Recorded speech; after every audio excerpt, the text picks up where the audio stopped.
अस्सलाम वालेकुम नाजरीन, मैं हूं आपकी मेज़बान उज़मा नौमान। हबीब साहब प्रोग्राम में मेरे साथ मौजूद। नाजरीन, एक ही दिन इंतखाबात कराने से मुतालिक दायर दरखास्तों पर चीफ जस्टिस उमर अता बंदियाल ने सियासी जमातों के नुमाइंदों को कल तलब करते हुए रिमार्क्स दिए कि सियासी जमातें एक मौके पर आ जाएं तो गुंजाइश निकाली जा सकती है। पॉलिटिकल पार्टीज इलेक्शन की तारीख बदलना चाहती हैं तो अदालत उनके साथ है। यकतरफा कुछ नहीं हो सकता।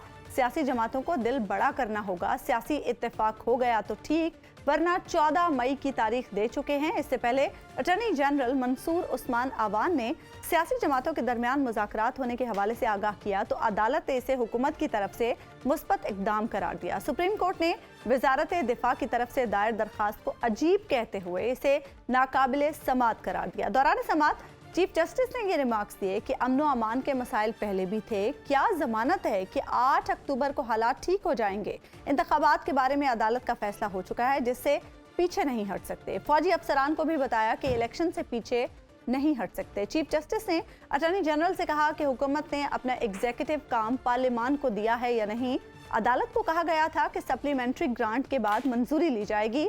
इसके बरक्स ये मामला पार्लियामेंट को भिजवा दिया गया। हुकूमत का ग्रांट मुस्तरद होने का खदशा असम्बली के वजूद के खिलाफ है। फंड्स फराहम नहीं किए तो संगीन नताइज भी आ सकते हैं, हुकूमत को बता दें। इंतजामी उमूर कायमा कमेटी को भिजवाने की कोई मिसाल नहीं मिलती। जस्टिस मुनीब अख्तर ने अटॉर्नी जनरल से कहा कि वफाकी हुकूमत की असम्बली में अक्सरियत लाजमी है। हुकूमत की ग्रांट असम्बली से कैसे मुस्तरद हो सकती है? क्या आपको सप्लीमेंट्री बजट मुस्तरद होने के नताइज का इल्म है? पार्लियामान की वजीर आजम पर अदम एतमाद के संगीन नताइज होते हैं। अदालत ने 21 अरब रुपए फंड्स की फराहमी के मामले पर हुकूमत से दोबारा जवाब तलब करते हुए समाअत अब कल तक मुलतवी कर दी है। आज की अदालती कार्रवाई के तहरीरी हुक्मनामे में ये लिखा है कि सियासी जमातों की मुतफ़िका राय से ही इंतखाबात का अमल बेहतर होगा। ताहम कोई भी दूसरा रास्ता सुप्रीम कोर्ट के इंतखाबात के फैसले को खत्म नहीं कर सकता। आइन के मुताबिक इंतखाबात का फैसला सुप्रीम कोर्ट दे चुकी है। अदालती हुक्म की नाफरमानी के संगीन नताइज निकल सकते हैं। 21 अरब रुपए के फंड्स के मुस्तरद होने के संगीन आइनी मुज़मिरात हैं। इम्कान है कि वजीर आजम और उनकी हुकूमत ऐवान का एतमाद खो चुके हैं। इलेक्शन कमीशन की तरफ से मुकदमे की असर नौ समात की इस्तदा को मुस्तरद करते हैं। सियासी मुज़ाकरात आइन से मुतसादिम नहीं होने चाहिए। दूसरी तरफ आसिफ अली जरदारी ने चीफ जस्टिस का सियासी जमातों के इंतखाबात से मुतालिक मुज़ाकरात के मशवरे का खैर मकदम किया है। साथ ही उन्होंने ये भी इस्तदा की है कि हमने मुज़ाकरात शुरू कर दिए हैं, सियासी मुखालिफिन से भी बात करेंगे।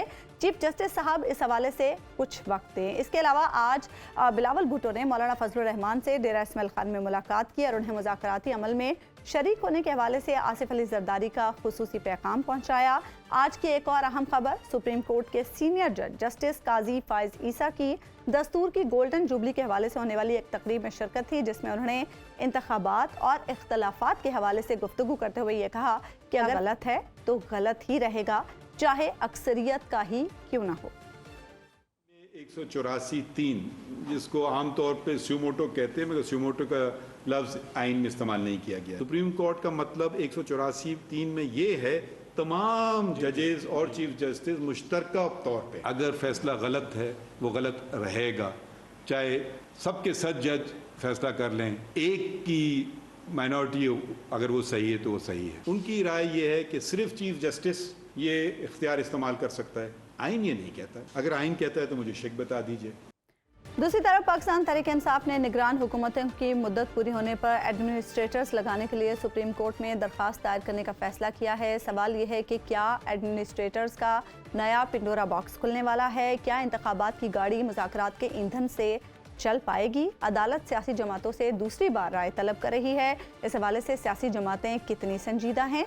पीपल्स पार्टी कल अदालत में क्या मौक़िफ़ अपनाएगी और दीगर जमातों का मौक़िफ़ क्या होगा, इस पर हम बात करेंगे। हबीब साहब, सबसे पहले तो मैं आपसे ये पूछना चाहती हूँ कि जो आज समात हुई, जो रिमार्क्स आए चीफ जस्टिस की जानिब से और दीगर जजेस की जानिब से, और फिर जो अदालत ने सियासी जमातों के नुमाइंदों को तलब किया है, इससे क्या तासुर गया आज? देखिए, इससे तासुर यह है कि अदालत इलेक्शन करवाने के लिए तैयार है। और आज जो अदालत तो दो पहले भी तैयार दरखास्तें थी। जी आज जो दो दरखास्तें नहीं, एक तासुर ये फैल रहा था कि 2 दिन पहले जब हमारे वजारत दिफा और मुसल्लह अफवाज के कुछ लोग जब इस बेंच के सामने गए तो उन्होंने कुछ ऐसे हकायक रखे जिनकी रोशनी में शायद अदालत अपना फैसला बदल सकती है। तो ये तासुर पूरे मुल्क में था ठीक। और इस तासुर की आज नफी हो गई। दूसरी बात यह है कि जिस तरह कल उस तासुर से दलेरी पकड़ते हुए इलेक्शन कमीशन ने जिस तरह अपनी सी एक कोशिश की कि जनाब आप दोबारा 8 अक्टूबर पे आ जाएं, यानी उसने गोया इलेक्शन कमीशन ने अदालत उज़्मा को डिक्टेट करवाने की कोशिश की कि आप कुछ ना करें, हम हैं ना, हम कुछ कर लेंगे। अच्छा। तो उसकी दरखास्त को भी अदालत उज़्मा ने रद्द कर दिया। उन्होंने मेंटेनेबल ही नहीं समझा। उन्होंने कहा कि इन दोनों दरखास्तें इसलिए बेमानी और बेवकत है कि इनके ऊपर पहले से फैसला हो चुका है, तो लिहाजा पहले वाला जो ऑर्डर है वो बरकरार है। दूसरा उन्होंने कहा कि हाँ, ये ऑर्डर सिर्फ एक सूरत में बदल सकता है कि सियासी हालात बदल जाए, यानी सियासत के अंदर एक ऐसा कंसेंसस पैदा हो जाए जिसके नतीजे में कोई एक दस्तूरी अमल भी आगे बढ़े। अब ये खाली सियासतदान बैठ के एक कोरे कागज पे साइन करके और लिखते हैं कि जनाब फलां तारीख को इलेक्शन होंगे, तो ये अदालत के लिए काबिल कबूल नहीं है। अदालत की दी गई मुद्दत में कोई कॉन्स्टिट्यूशनल काम करना होगा, कोई आईनी तरमीम करनी होगी। वो आईनी तरमीम हो सकती है, वो असम्बलियां यानी सूबाई कौमी असम्बली का तोड़ना हो सकता है, वो कौमी असम्बली और बाकी 2 सूबाई असम्बलियों का तोड़ना हो सकता है, वो कोई और चीज ऐसी करके दिखानी पड़ेगी जो दरअसल अदालत के हुक्म के साथ इन लाइन हो। यानी आप ये कह रहे हैं कि जो गुंजाइश की बात अदालत ने की है वो इन चीजों से जुड़ी हुई है। जी, वो इन चीजों से जुड़ी हुई है। और दूसरी बात यह है कि अदालत ने इसमें एक और चीज भी कही है कि अगर आप ये गुंजाइश नहीं निकाल सकते तो आपने कुछ ऐसे हरकतें फरमा दी हैं जिनसे ये गुंजाइश निकलती है। वो मिसाल के तौर पे मैं आपको अर्ज कर चुका हूं इसी प्रोग्राम में कि जब कोई माली बिल जब पार्लियामेंट में जाए और वो मंजूर ना हो तो उसके बारे में फिर ये तय होता है कि हुकूमत को अब पैसे खर्च करने की सलाहियत हासिल नहीं रही और लिहाजा हुकूमत हार गई है। तो आज हमारे दस्तूर में अगरचे ये लफ्ज़ नहीं है, लेकिन आज के ऑर्डर में अदालत ने ये बता दिया है कि पार्लियामेंट्री सिस्टम में नॉर्म ये है कि किसी भी वजीर आजम को हाउस की मेजॉरिटी कमांड करनी चाहिए और हर वक्त करनी चाहिए। बिल्कुल, बिल्कुल। और अगर वो किसी एक मौके पे जब खास तौर पर पैसों का मामला हो, मनी बिल का मामला हो, तो मनी बिल अगर वहां से रिजेक्ट हो जाता है तो इसका मतलब यह है कि वजीर आजम को अक्सरियत हासिल नहीं रही। ये बात आप पहले एक प्रोग्राम में कर चुके हैं। जी बिल्कुल, मैं अर्ज किया था उस वक्त भी। तो अब ये गोया हमारे दस्तूर की एक एक्सटेंशन बन गई है ये बात। तो इसमें वजीर आजम साहब जो है वो भी एट स्टेक आ गए हैं। और फिर आज जिस तरह हमारे अटॉर्नी जनरल को कहा गया है कि जनाब आप जरा इनकी जो इनकी संजीदगी, इनकी जो संगीनी है वो वजीर आजम को जरा बताइए कि उन्होंने असम्बली में क्या हुआ है तो इसके क्या मानी है, और जब उन्होंने अदालत का हुक्म नहीं माना और उसको पार्लियामेंट की तरफ धक्का दिया है तो उसके क्या मानी। इतने भोले तो हमारे वजीर आज़म भी नहीं है। इतने भोले तो कोई भी नहीं है ना, इतने भोले तो हम जैसे फकीर लोग भी नहीं है। हम पूरे पाकिस्तान को नजर आ रहा है कि दरअसल जब पार्लियामेंट की तरफ कोई चीज चलाई जाती है तो उसका मतलब क्या होता है। और जब आप इस तरह वहां से कहें और बाहर आके कहें अपने जमहूरियत पसंद होने का दावा करें कि जनाब देखें जो पार्लियामेंट कह रही है मैं तो वो नहीं कर सकता, तो जो पार्लियामेंट ने ये कहा है कि वजीर आजम साहब आप घर जाएं क्योंकि हम आपके दस्तखत से आपको पैसे निकालने की इजाजत नहीं दे रहे। सब आर्टिकल 81 और आर्टिकल 84 के तहत पार्लियामेंट इलेक्शन फंड के लिए वोटिंग कर सकती है।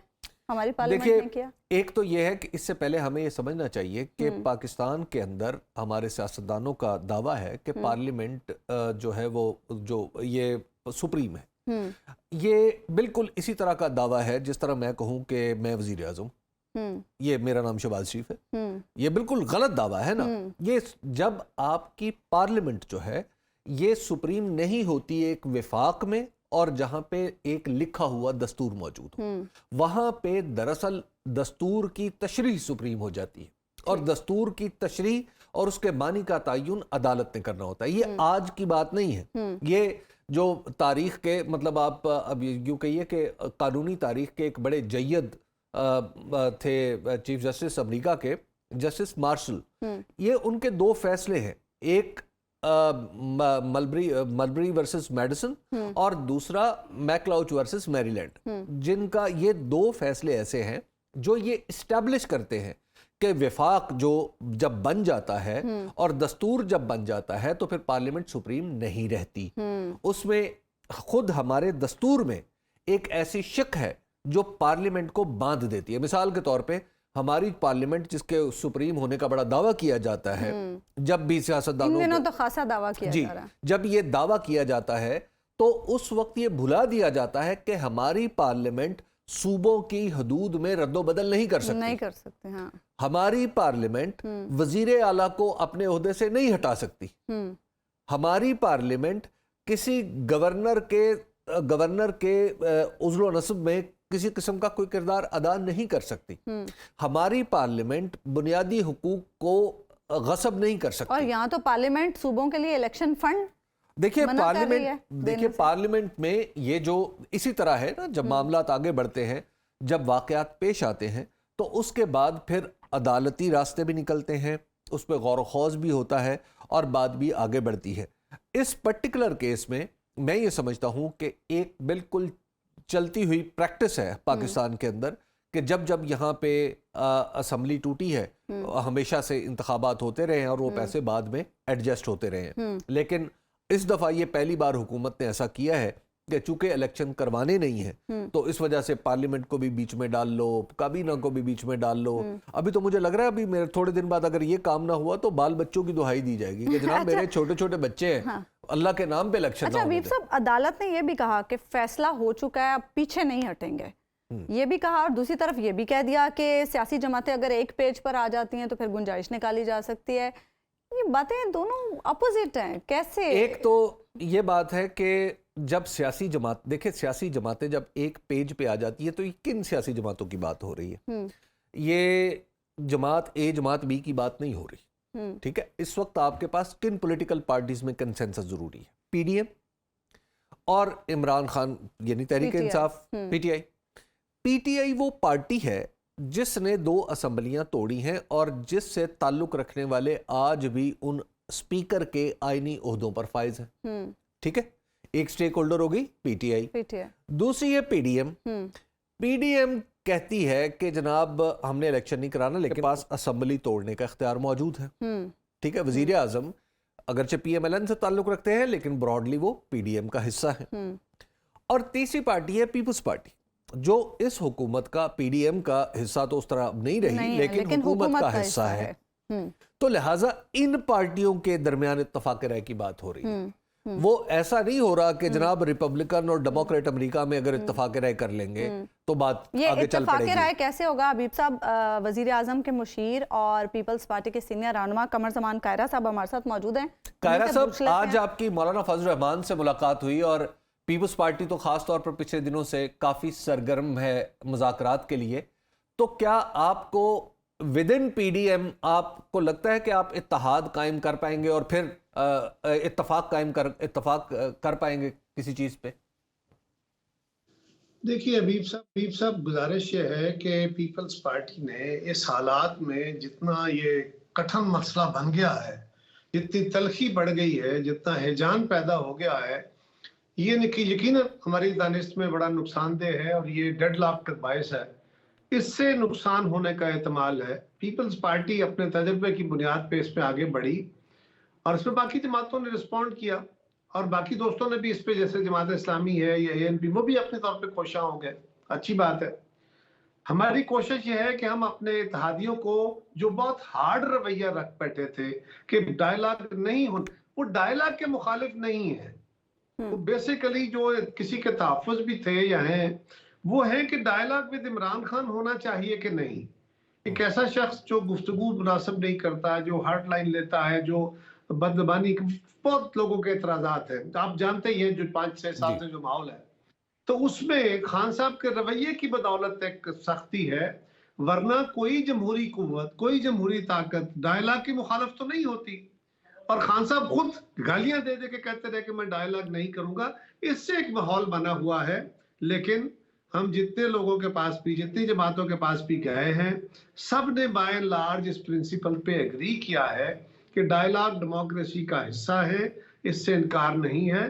हाँ, लोगों के तहफ़्फ़ुज़ात भी हैं, लेकिन ईद के फौरन बाद अमकानी तौर पे एक पीडीएम का सरबराही इजलास होगा और उसमें हमें पूरी तवक्को है कि हम कौम को एक बेहतर और अच्छी खबर दे अच्छा सकें। कायरा साहब, अदालत ने दूसरी बार सियासी जमातों से राय तलब की है। कल जब अदालत में जाएंगे तो पीपल्स पार्टी क्या मौक़िफ़ अपनाएगी? पीपल्स पार्टी कल अदालत के अंदर तो जी मुझे अभी नहीं पता है, क्योंकि अब वो तो जमात का फैसला होगा। मैं तो आपको अपनी राय दे रहा हूँ। देखिए ना, गवर्नमेंट से या जमातों से अदालत पूछ रही है कि आपकी क्या राय है। एक तरफ की राय तो वाज़ेह है, हुकूमत के अंदर बैठी हुई तमाम जमातें तो एक वक्त पे इलेक्शन कराने के हक में हैं और मौजूदा जो इलेक्शन है या इलेक्शन कमीशन को जो मजबूर किया गया है कि वो डेट दे, तो मौजूदा हुकूमत के अंदर शामिल तमाम जमातें इत्तेहाद की, वो इस बात को मुश्तरका तौर पे बशमूल अपोजिशन के वो इस फैसले को मुस्तरद कर चुकी हैं, वो इसको एक्सेप्ट नहीं कर रही जिसकी बुनियाद पे इलेक्शन की बात की जा रही है। तो ये 14 वाला इंतखाब तो सारी जमातें इससे इनकारी हैं, लेकिन यकीनन एक इंतखाबी अमल, फेयर एंड फ्री इंतखाब के लिए इलेक्शन कमीशन जो बात कर रहा है और जमातें आपस में बैठ के अगर वे फॉरवर्ड बनाती है तो उस पर किसी जमात को इनकार नहीं होगा। डेडलॉक सिर्फ इस बात पे है कि ये तरीकाकार दुरुस्त है कि नहीं। अदालत जो है वो ये समझे कि एक तरफ की सारी जमातें बशमूल जमात इस्लामी जो कि इस हुकूमत का हिस्सा नहीं है, वो भी ये कह रहे हैं कि इलेक्शन एक वक्त में होने चाहिए। सिर्फ इमरान खान साहब अकेले हैं, शायद वो भी एक वक्त में इलेक्शन के तो हामी हैं, लेकिन उनको चीजें और भी सूट करती होगी, लिहाजा उनके बारे में मैं कुछ कह नहीं सकता। बाकी जमातें तो ऑन बोर्ड है, लिहाजा अदालत को ये देखना चाहिए कि जमातें सारी तो एक तरफ हैं, वो तो कह रही है कि इस डेट पे इलेक्शन ना कराएं और फोर्स ना करें, क्योंकि इस पे वजारत दिफा भी, वजारत खजाना भी, इलेक्शन कमीशन भी सारे अपनी राय दे चुके हैं। कायरा साहब, पाकिस्तान में हमेशा से ये बात रही है और मेरा ख्याल है कि काबिल तारीफ कह लें या पाकिस्तान के सियासतदानों की अजमत कह लें कि इन्होंने कभी भी अदालत उज़्मा के फैसले से इस तरह इनकार नहीं किया जिस तरह आज किया जा रहा है। भुट्टो को फांसी चढ़ाने का फैसला भी मान लिया गया यहाँ पे। नवाज शरीफ की माना नहीं है। मैं यहाँ करेक्शन करूं, पीपल्स पार्टी ने कभी उस फैसले को नहीं माना। उस फैसले को तो खुद अदालतें नहीं मानती, वकील नहीं मानते। अमल दरामद तो हो गया ना, अमल दरामद तो होने दिया गया। हम अमल दरामद रोक सकते तो रोक लेते, हमसे नहीं हुआ, रियासत ने कर दिया, वो एक और इशू है। अच्छा, लेकिन मानना वाला कोई तस्वर। अच्छा, इसी तरह मतलब सारे फैसलों पर अमल होता रहा। आज ये बताइए कि आज क्या आर्गुमेंट है ऐसा कि पूरी की पूरी सियासी जमातें अदालत के सामने बिल्कुल शीशा पिलाई दीवार की तरह खड़ी हो गई हैं सिवाय चांद देख के? देखिए, इसके ऊपर बहुत दिनों से बहस है, बहुत सारी बहस है, मैं आपका वक्त जाया नहीं करना चाहता। बड़ी सिंपल गुजारिश है, कोई नई बात मैंने कहनी भी नहीं, इस पर दसियों नहीं सैकड़ों प्रोग्राम हो चुके हैं और पार्लियामान के अंदर भी डिबेट्स हो चुकी हैं, आप भी बड़े मुबाहिसे कर चुके हैं। सवाल सिंपल है, आपने 9 रुकनी बेंच बनाया, 9 से 7, 7 से 5, 5 से 3। ये जो इस बेंच की कॉन्स्टिट्यूशन थी, हबीब अकरम साहब, इस पे सिर्फ हमारा रिजर्वेशन नहीं था। इस जजमेंट के ऊपर 4-3 है या 3-2 है, इसके ऊपर सिर्फ हमारी रिजर्वेशन नहीं थी, बार काउंसिलों की है, मीडिया के एक सेक्शन की है और फिर जज साहबान की अपनी है, सुप्रीम कोर्ट के अपने जजेस की है। वो जो इस पे एतराज कर रहे हैं, कॉन्स्टिट्यूशन ऑफ बेंच पे कर रहे हैं, इस पिटिशन को सुनने के ऊपर कर रहे हैं, जो डेट देने पे कर रहे हैं, ये तो अदालत भी कर रही है, बार भी कर रही है, सियासी जमातें भी कर रही हैं, हुकूमत भी कर रही है। एक सिर्फ 3 जज साहबान हैं जो कह रहे हैं कि नहीं, हमारा फैसला है, हम इसको करेंगे, और उनके फैसले के बारे में हमारे तहफ़्फ़ुज़ात अपनी जगह मौजूद हैं, बाकी जमातों के भी हैं। जी, अच्छा, ये बताइएगा कि अब तक आपने मुख्तलिफ जमातों से जब रब्ता किया तो इत्तलात तो यही है कि मस्बत आपको जवाब मिला। मुस्लिम लीग नून में कुछ गुरेज की कैफियत पाई जाती है और उसका ज़्यादा सख्त इजहार मौलाना फजल रहमान करते हैं, बल्कि मैंने तो सुना है कि वो अदालतों पर एक शर्त भी आयद करते हैं कि फलां को ना अहल कर दो तो अगले दिन इलेक्शन करवा लेंगे। नहीं, ऐसा देखें, किसी ने ऐसी कोई बात नहीं कही। ये कोई तफन्नन तबाह वाली बात किसी की तरफ से हो गई हो तो और बात है, मेरे इल्म में ऐसी कोई बात नहीं है। जहां तक ताल्लुक मुस्लिम लीग का है, परसों हम मुस्लिम लीग के वफद से मिले थे। हमारे जो टीम है और मुस्लिम लीग के वफद ने हमारे साथ खड़े होकर, वो आपके रिकॉर्ड में मौजूद है, निकाल के देख लीजिए। उसमें मुस्लिम लीग की तरफ से राना सनाउल्लाह साहब ने उस मीटिंग के अंदर जनाब अयाज सादिक साहब भी मौजूद थे, ख्वाजा साद रफीक साहब मौजूद थे, और बड़े वाज़ेह तौर पे उन्होंने हमारे उस मौक़िफ़ को सपोर्ट किया, आगे बढ़ के किया राना साहब ने। जरा उसको देख लीजिए, मुस्लिम लीग का मौक़िफ़ बड़ा वाज़ेह है। यकीनन जो लीड पार्टी होती है उन्हें सब जमातों को साथ लेके चलना होता है। मौलाना फजलुर रहमान साहब का तहफ़्फ़ुज़ दुरुस्त है, मैं फिर कहूंगा कि वो इस हद तक कि वो कहते हैं जी किससे बात करनी है। हमारे बाकी दोस्तों को भी ये तहफ़्फ़ुज़ थे, लेकिन हमने उनको इस बात पे कायल किया है। मौलाना को भी इंशाल्लाह कोशिश कर रहे हैं, मुलाकातें हुई है, और मैंने अर्ज किया ना कि मैं तवक्को है कि ईद के फौरन बाद एक सरबराही इजलास में ये मामले डिस्कस होंगे और रास्ते निकलेंगे। आप नहीं समझते कि जब भी मुज़ाकरात की बात होती है तो पहले एक एतमाद की फ़ज़ा बनाई जाती है? हम देख रहे हैं कि इधर एक तरफ मुज़ाकरात की बात हो रही है, दूसरी तरफ पीपल्स पार्टी के रहनुमाओं की गिरफ्तारियां शुरू हो जाती हैं, तो इस माफ कीजिएगा पीटीआई की, तो फिर इस तरह से मुज़ाकरात कैसे होंगे? खान साहब भी बल्कि अपनी गिरफ्तारी का खदशा जाहिर करें ईद के दिनों में।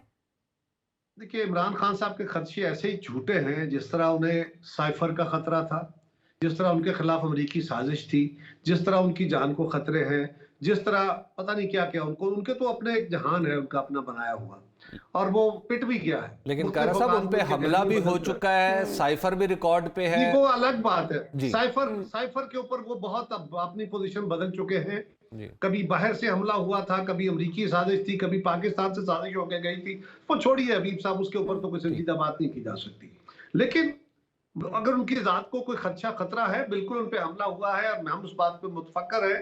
वो तो कह रहे थे कि हमला कराने वाले ये हैं, अब वो कह रहे हैं कि आईजी ने मेरे खिलाफ 5 बंदों की टीम दे दी है। हम सर पटक के मर गए। आप लोगों को भी कह के कि आप भी ये बात सवाल नहीं रेज करते, आप भी हिम्मत नहीं कर पा रहे कि भाई अगर आपके पास कोई इंफॉर्मेशन है कि आईजी पंजाब ने या आईजी इस्लामाबाद ने टीम बना दी आपको मारने के लिए, तो उन बंदों के नाम दो, सबूत दो, आप अदालत को दे दो, आप किसी और एजेंसी को दे लो, किसी को तो देना होगा, मीडिया को दे लो। वो कोई सबूत नहीं दे रहे। वो कभी आसफ जरदारी मुझे कत्ल कराना चाहता है, कभी कोई कराना चाहता है, कभी आईजी कराना चाहता है। तो ये इस तरह की स्टोरियां छोड़िए, मतलब इनमें क्या जान रह गई जी। अच्छा है, कभी आपने कभी पूछा इमरान खान से कि लाओ सबूत किधर है? दूसरी बात कारा साहब यहाँ पे एक और सवाल उठता है। मेरी सुन लीजिए, छोड़िए ना, नहीं किया गया। जी। मैं जो कह रहा हूँ ऐसे ही हुआ है। अब अर्ज ये है कि इस वक्त हमारा काम यह है कि एतमाद साजी की जाए और हम अपने दोस्तों को इस बात पे कायल करें। खान साहब जो गुल खिलाएंगे वो तो बात का है ना, पहले हम इनको राजी करके बात करेंगे। अब बात तो करनी किससे है? इमरान खान से ही होनी है, पीटीआई से होनी है। अगर पीटीआई फिर अपने मशरूत रवैयों से बात करेगी तो वो उनका रवैया है, वो उन्हें मुबारक हो, हमारा रवैया नहीं है।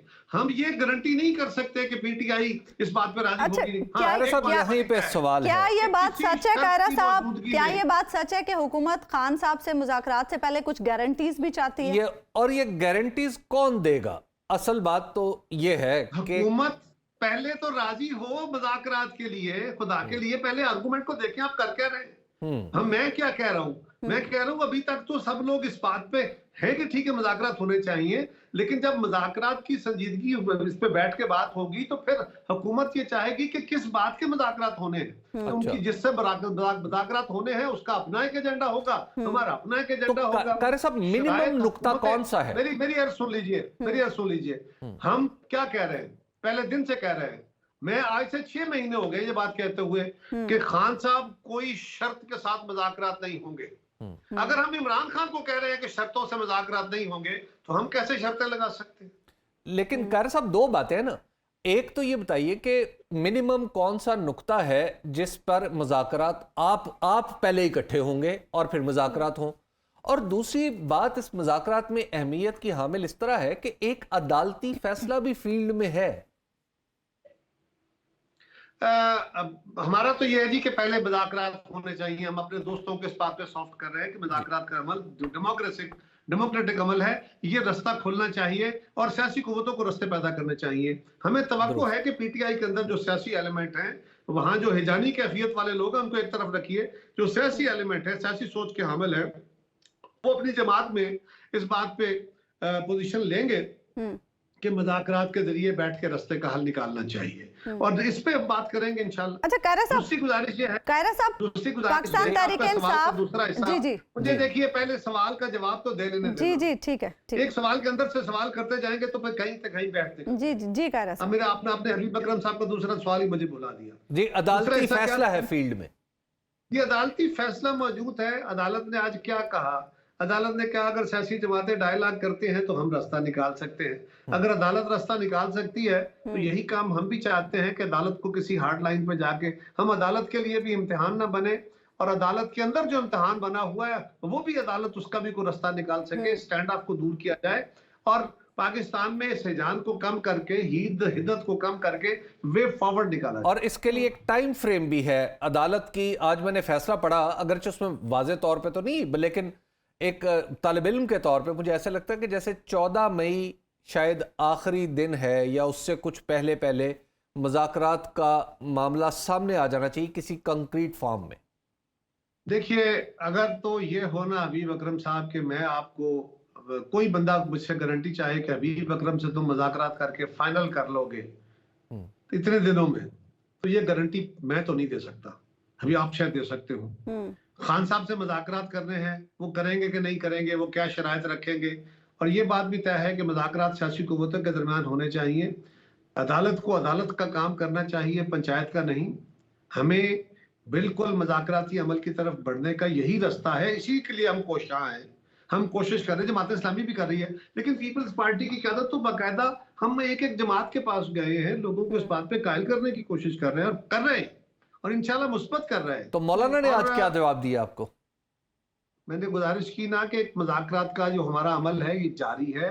ईद के फौरन बाद हमारी एक मुतवक्को लीडरशिप की मीटिंग होगी जल्द, और उसमें हम कौम को बेहतर खबरें, अच्छी खबरें देंगे। ये जो कोशिश हो रही है ये ज़ायगा नहीं जाएगी, ये बिल्कुल इंशाल्लाह कामयाब होगी। अच्छा ये अगर किसी वक्त भी खराबी हुई तो ये इमरान खान की तरफ से होगी, हमारी तरफ से नहीं होगी। मुझे तवक्को है। कायरा साहब, अगर मुज़ाकरात में कोई इत्तफाक़ राय होता है तो फिर अदालत जो गुंजाइश निकालेगी उसमें ये होगा कि पार्लियामेंट को इस पर कोई कानून साजी करने, कोई आईनी तरमीम करनी पड़ेगी। तो उसके लिए पाकिस्तान तहरीक इंसाफ का असम्बली में मौजूद होना ज़रूरी है, उनका अपोजिशन लीडर होना ज़रूरी है। क्या असम्बली में उनकी वापसी हम देख सकते हैं? CBM के तौर पर आप बहुत ज्यादा दूर तक ले गए बात को। अच्छा, ये इतने कयास नहीं लेके जाते, कयास के घोड़े थोड़े थोड़े दौड़ाते हैं। लेकिन मुज़ाकरात की खुशखबरी है ना, मुल्क में हिद्दत कम हो, इस वजह से जरा थोड़े से कयास के घोड़े भी बुज़ोर हो गए। मैं गुजारिश कर रहा हूँ, उसका इलाज पहले ये होगा, पहले बुनियाद पड़े। बुनियाद पड़ेगी तो जो भी फिर मरहला आया, जो आगे बढ़ने का रास्ता हुआ, फिर रास्ते तय हो जाते हैं। अदालतों के फैसले जो हैं वो खुदाई फैसले नहीं होते, उनका रिव्यू हो जाते हैं, अदालतें खुद भी उस पर देख लेती हैं। अदालत बुनियादी तौर पर तो एक सियासी अमल का अजरा चाहती है ना, सियासी जमातें इस पर राजी हो जाती है तो अदालत को क्या एतराज हो सकता है। अच्छा कायरा साहब, ये बताइएगा कि आप यक आपकी पार्टी में, मतलब आसिफ अली जरदारी साहब ने, बिलावल भुट्टो जरदारी साहब ने बाकायदा कोशिशें शुरू कर दी, और शायद पाकिस्तान के मौजूदा जो सियासी हालात में पीपल्स पार्टी के अलावा कोई भी जमात शायद मुज़ाकरात का डोल डाले तो उसे कामयाबी नहीं मिल सकती। तो जब आप कहते हैं हुकूमती इत्तेहाद में बैठ के, तो उसका एक वजन तो नेचुरली बन जाता है।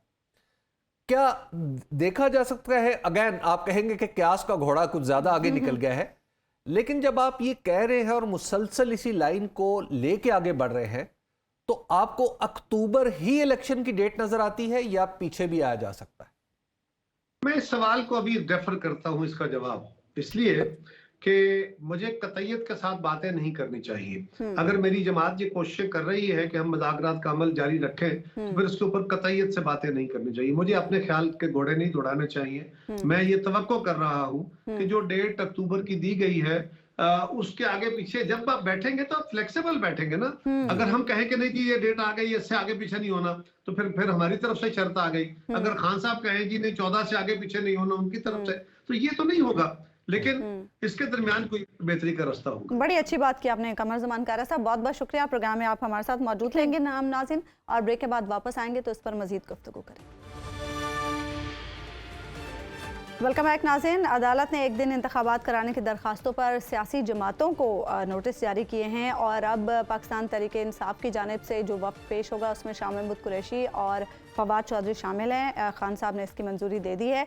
दूसरी तरफ ये भी बताएं कि अदालत की जानिब से ये भी कहा गया है कि सियासी इत्तफाक राय अगर नहीं होता तो 14 मई का फैसला नाफिज करवाएंगे। अब इस पर सवाल ये है कि मौलाना फजलुर रहमान साहब को कौन मनाएगा और नवाज शरीफ साहब क्यों कर इस पर आमादा होंगे। हबीब साहब, आखिर क्या तहफ़्फ़ुज़ात है नवाज शरीफ साहब के, मौलाना फजलुर रहमान साहब के? मौलाना फजलुर रहमान, कल जब मीटिंग हुई थी तो मौलाना फजलुर रहमान से मंसूब एक फ़िक्रा मुझ तक पहुंचा था और उन्होंने ज़ाहिर है उसकी तस्दीक या तरदीद अभी कारा साहब ने तो नहीं की, हालांकि कारा साहब भी उस मीटिंग में थे, लेकिन उन्होंने कहा ज़राए तफन्नुन अगर किसी ने कह दिया हो तो मेरी मालूमात तफन्नुन हटा के हैं। अच्छा, वो ये है कि मौलाना से मंसूब जो फ़िक्रा मुझ तक पहुंचा, मौलाना ने कहा कि भाई मैं तो सिंपल सी बात है, इमरान खान की मौजूदगी में इलेक्शन मुझे गवारा नहीं।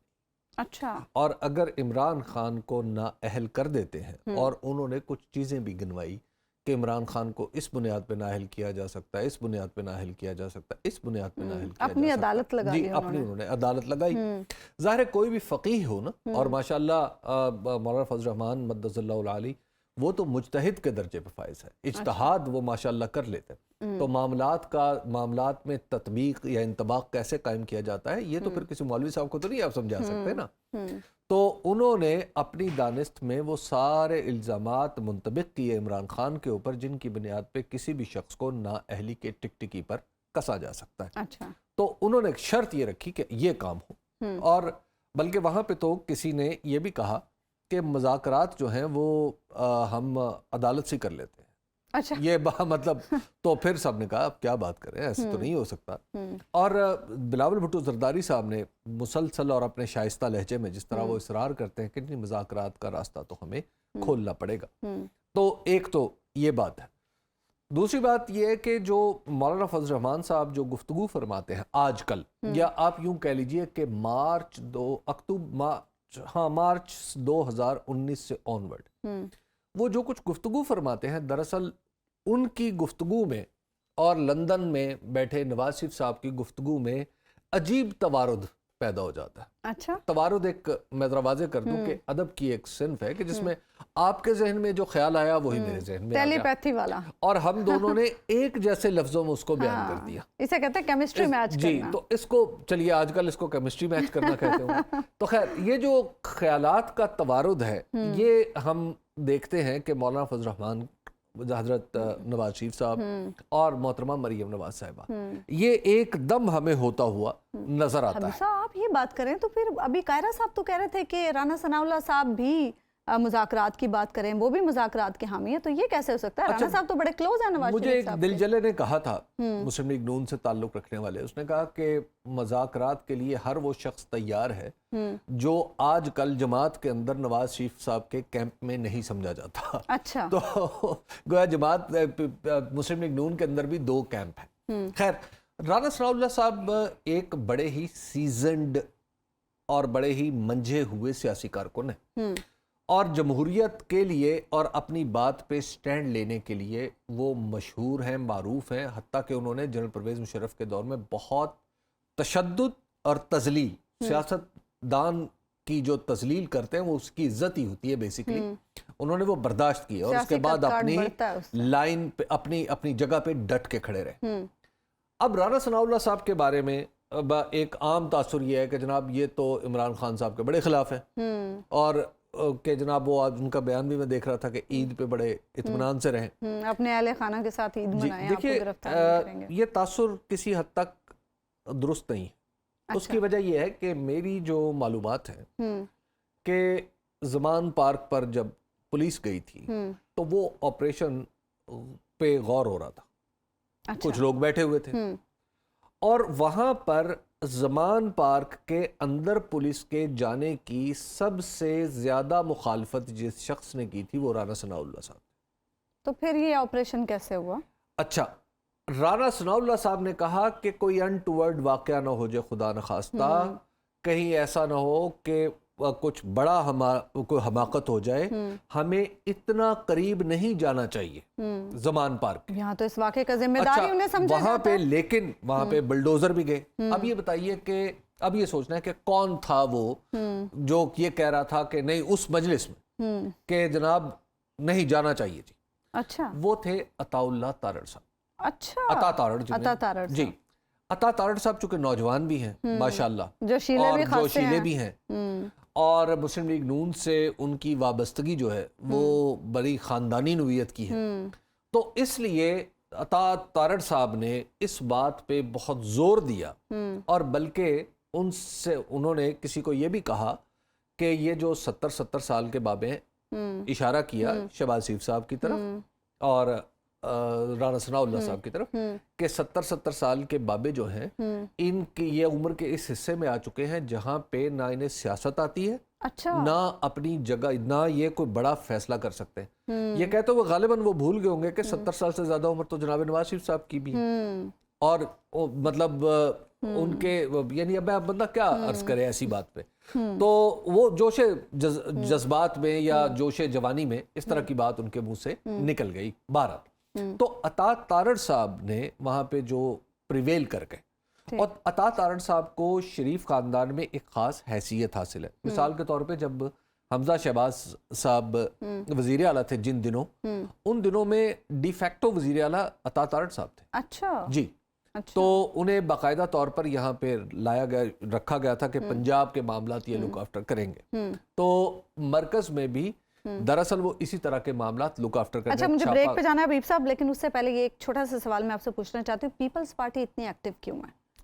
पीपल्स पार्टी को मैं आपको बता दूं, ये बिल्कुल बरबनाए आपको इत्तला बता रहा हूँ कि पार्टी के बाज लोगों को ये बताया गया है कि मुस्लिम लीग नून दरअसल मार्शल लॉ लगवाने के चक्कर में, अच्छा, मुस्लिम लीग नून हालात को इतना खराब करती जाएगी कि जिसके नतीजे में मार्शल लॉ लगे ताकि वो सारी की सारी स्लेट क्लीन हो जाए और ये जो हुकूमत है वो इंतखाबात ना हो, ताकि इमरान खान साहब को हुकूमत ना मिल सके। ये अब मैं नहीं कह रहा कि मुस्लिम लीग नून ने ऐसा किया है या मुस्लिम लीग नून ऐसा सोच रही है, पीपल्स पार्टी या को ऐसा मुस्लिम लीग लगता है। नून के बाज इकदामात बहरहाल ऐसे हैं कि मेरे जैसा शख्स भी परेशान हो जाता है कि इसका पॉलिटिकल ऑब्जेक्टिव क्या है। ठीक।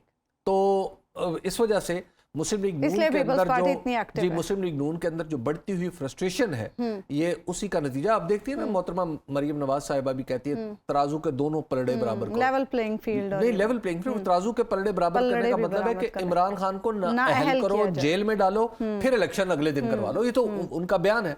और अब जो तवारुद की मैं बात कर रहा था, यही बात आपको अभी कल इसका ये भी तो मतलब है ना कि नवाज शरीफ साहब को भी वापस आने दिया जाए जी, उनको उन पर भी मुकदमात खत्म किए जाए, वो वापस आए, वो अहल हो, मुकदमात खत्म हो, उन पे मुकदमात खत्म हो, इमरान खान पे कायम हो, वो जेल जाए, ना अहल करार पाए, और उसके बाद इलेक्शन करवा तो फिर तराजू के पलड़े बराबर कैसे? उनके नजदीक तराजू के पलड़े इसी तरह बराबर होते हैं। तो लिहाजा ये जो एक इंतहाई किस्म की स्ट्रेटजी है PMLN की, उसकी वजह से पीपल्स पार्टी के अंदर ये ख्याल बड़ा है कि वो ये चाहते हैं। तो लिहाजा पीपल्स पार्टी ने आप देख लीजिए कि एक ये गैर मामूली वाक़या है कि पीपल्स पार्टी ने फौरी तौर पर उस टेंशन को रिलीज करने की कोशिश की। हालांकि इमरान खान से उनकी हमदर्दी नहीं है। हाँ, पीपल्स पार्टी के भी आप देख लीजिए, कमरजमान कायरा साहब क्या कह रहे थे, हमदर्दी उनके साथ नहीं है, उनकी कमिटमेंट जमहूरियत के साथ है। वो समझते हैं कि जमहूरियत रहेगी तो रास्ता निकलता रहेगा। बिल्कुल ठीक है, एक ब्रेक हम लेंगे नाज़ा, ब्रेक के बाद वापस आएंगे तो मजीद गुफ्तगू करेंगे।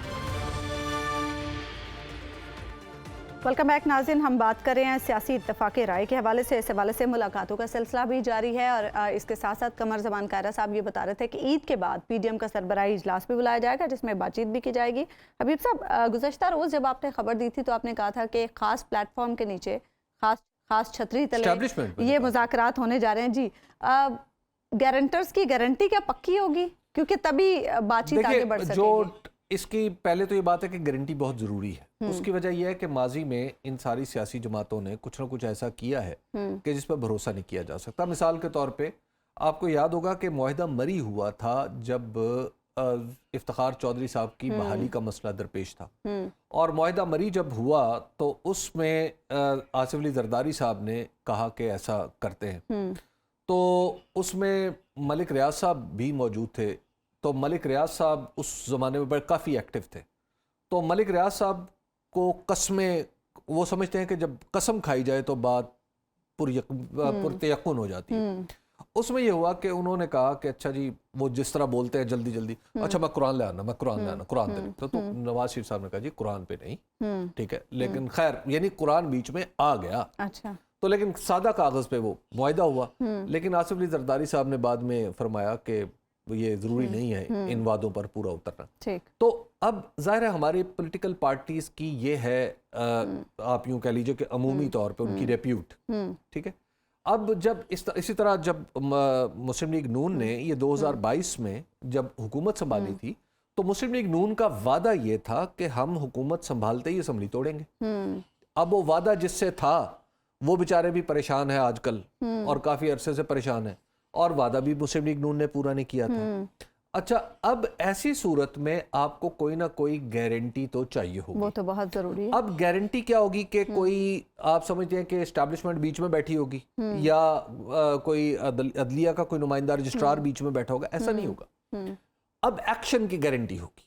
अच्छा। क्योंकि मामला है अदलिया का, अदलिया का एक फैसला है क्लोजिंग की तरफ जाना मुझे अभी, तो उसके लिए आपको ये बैठने से पहले बताना पड़ेगा कि जनाब जब हम यहाँ से ये तय करके उठेंगे तो हम फौरी तौर पे सदर को कहेंगे असम्बली तोड़ दे, या असम्बली हमने भेज दी है, असम्बली टूट चुकी है, यानी आपको आगे कुछ अमली तौर पर करके दिखाना होगा। यही गारंटी हो। ठीक है, प्रोग्राम का वक्त खत्म। नाज़रीन, आपसे मुलाकात होगी इंशाअल्लाह के बाद।